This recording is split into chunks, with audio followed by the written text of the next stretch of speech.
Saudara, kita berjumpa lagi dalam program Kuasa Kebenaran Channel.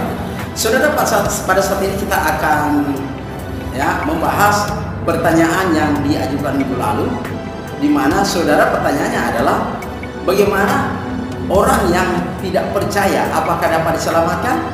Karena Markus 16 ayat ke-16, barang siapa yang percaya dan dibaptiskan akan diselamatkan. Pertanyaannya adalah bagaimana dengan orang yang tidak percaya? Orang yang percaya tapi tidak melaksanakan baptisan, apakah diselamatkan? Saudara, sebelum kita akan membahasnya bersama, mari kita satukan doa. Aba ya Bapa yang di surga, terpujilah Engkau di tempatmu yang maha kudus. Saat ini Bapa, kami akan mau membahas tentang sabda firman-Mu. Biarlah Bapa memimpin acara ini dari awal hingga akhirnya dengan tidak kurang apapun. Dalam nama Yesus kami bawa diri kepada-Mu. Amin. Saudaraku yang saya kasih dalam kasih Kristus, sebelum kita akan membahas bersama-sama tentang pertanyaan yang diajukan minggu lalu, mari kita membaca firman Tuhan yang terdapat dalam Yohanes pasal 12 ayat ke-42 sampai 43 dan 48. Saudara, dalam Yohanes 12 42 dan 43 dan 48 dikatakan begini dalam terjemahan Indonesia Yunani, saudara. Namun banyak juga di antara pemimpin yang percaya kepada Yesus, tetapi oleh karena orang-orang Farisi mereka tidak mengakuinya berterus terang, supaya mereka jangan dikucilkan, sebab mereka lebih menyukai kehormatan manusia daripada kehormatan Allah. Kemudian saudara, ayat ke-48 dikatakan begini, saudara.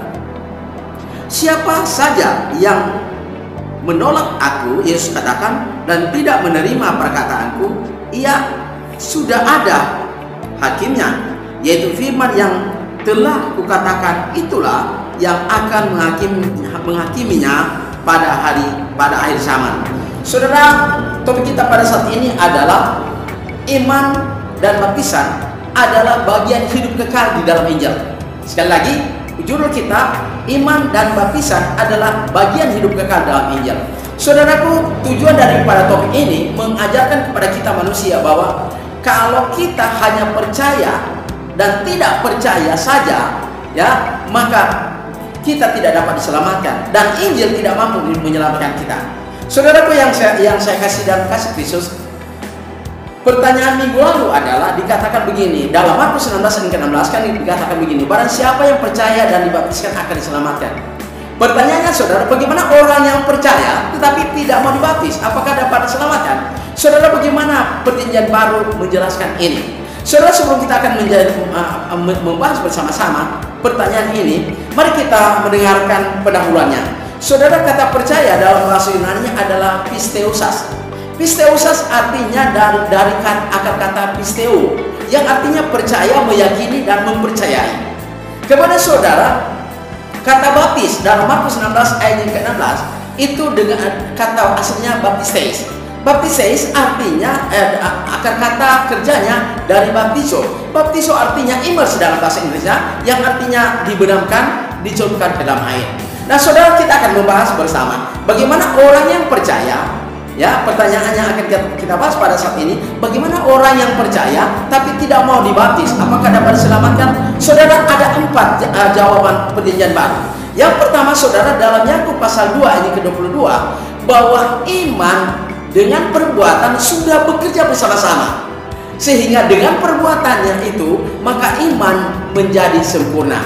Jadi pertama, saudara, kenapa percaya saja tapi tidak dibaptis, apakah dapat diselamatkan? Tidak, saudara. Kenapa tidak? Karena jawabannya pertama, yaitu iman dengan perbuatan harus bekerja bersama-sama. Kemudian yang kedua, saudara, jawaban kedua adalah iman dengan perbuatan adalah satu paket, artinya satu kesatuan yang tidak bisa dipisahkan. Yang ketiga, saudara, kenapa iman saja tidak cukup diselamatkan? Karena kalau kita memiliki prinsip seperti itu, hanya iman saja tanpa kita melakukan baptisan, maka kita sama seperti iman yang dimiliki oleh setan. Apa yang dikatakan Yakobus pasal 2 ayat ke-19, saudara? Kamu percaya Allah benar dan setan pun percaya dan menggeletar. Kita hanya percaya, tapi setan bukan hanya percaya tapi menggeletar. Tapi pertanyaannya adalah, apakah setan diselamatkan, saudara? Tidak. Dan kita juga percaya saja tidak cukup diselamatkan. Kenapa? Karena ketika kita percaya saya diselamatkan, setan akan berkata kepada Anda, saya juga percaya dan saya juga bisa diselamatkan dong. Saudara, inilah ya saudara yang terjadi sekarang ini. Banyak pengajar Alkitab yang mengajarkan cukup percaya saja Anda diselamatkan. Enggak ada di dalam Alkitab seperti itu. Kemudian yang saudara yang keempat adalah ya, dalam Yakobus pasal 2 ayat ke-20 mengatakan bahwa iman tanpa perbuatan itu adalah kosong. Kenapa saudara percaya kepada Yesus tapi tidak melaksanakan baptisan? Itu adalah tidak dapat diselamatkan. Karena percaya tanpa perbuatan itu kosong, saudara. Sekalipun Anda profesor doktor teologi, tapi seketika Anda tidak mentaati kebenaran Alkitab, maka Anda pun akan dibinasakan oleh Injil. Ingat pembacaan kita tadi dalam Yohanes 12:48, siapa yang membuang aku, Yesus katakan, dan tidak menerima perkataanku, maka ada satu yang menghukumkan dia. Perkataannya aku katakan, itulah yang akan menghukumkan dia pada hari kiamat. Saudara, ada 4 kategori orang yang tidak dapat mampu diselamatkan oleh Injil. Ya, yang pertama saudara adalah orang yang tidak percaya. Nah, orang yang tidak percaya pastikan dia tidak dibaptis. Ya kan? Itu Markus 16 ayat ke-16b. Barang siapa yang tidak percaya akan dihukum. Kedua saudara, orang yang percaya tapi tidak mau dibaptis. Ya, saudara, apa yang tidak dikatakan oleh Yakobus pasal 2 ayat yang ke-20?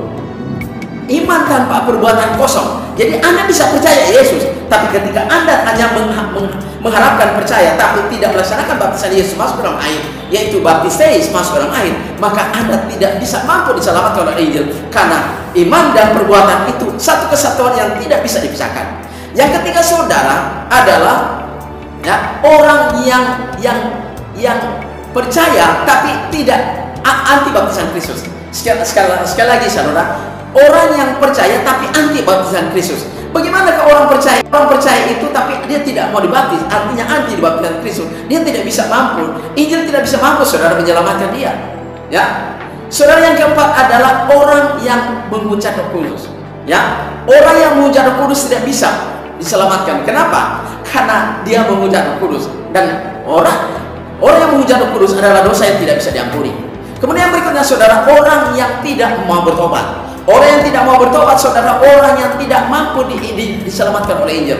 Karena persyaratan orang yang menerima hidup yang kekal, bahwa ini adalah sebagaimana diperintahkan oleh Yesus dalam Markus 16 ayat ke-15. Pergilah jadikan sekalian bangsa muridku dan baptislah mereka dalam nama Bapa, Anak dan Roh Kudus, sesuai Matius 8 ayat 19. Saudara, dengan demikian, bagaimana orang yang percaya dan tidak dibaptis? Apakah diselamatkan? Tidak saudara. Bagaimana dengan Anda? Apakah Anda percaya kepada Yesus tapi anti baptisan Kristus? Apakah Anda mau diselamatkan? Perjanjian baru menyatakan itu bersalahan dengan Injil. Amin, Tuhan berkati. Saudara, mari kita satu doa. Bapa kami di surga, terima kasih Bapa, kami telah mendengar sabda firman-Mu yang mengajarkan, menuntun kami agar kami kembali kepada firman Injil, dan kami dapat diselamatkan oleh Injil ketika kami beriman dan percaya. Artinya kami melakukan firman-Mu dalam kehidupan kami, maka kami akan mampu diselamatkan oleh Injil itu. Terima kasih Bapa, ampuni salah dan dosa kami, dalam nama Yesus kami berdoa kepada-Mu. Amin. Saudaraku, apabila saudara memiliki pertanyaan, hubungi nomor saya di 0853 40 42 9873. Tuhan memberkati.